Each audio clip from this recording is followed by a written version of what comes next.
Hello बच्चों, आज हम पढ़ेंगे क से कबूतर म तक। तो चलिए स्टार्ट करते हैं।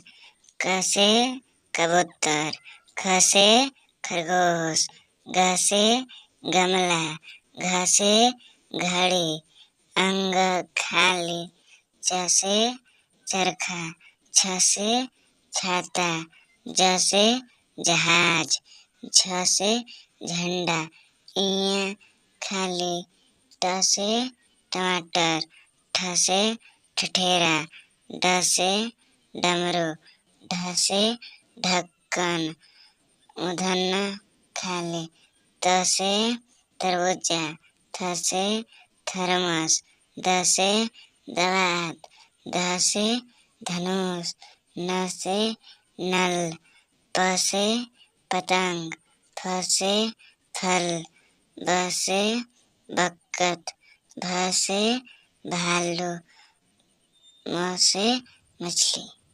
हेलो किड्स, आज हम पढ़ेंगे अल्फाबेट। अल्फाबेट का मतलब होता है ABCD। तो चलिए स्टार्ट करते हैं।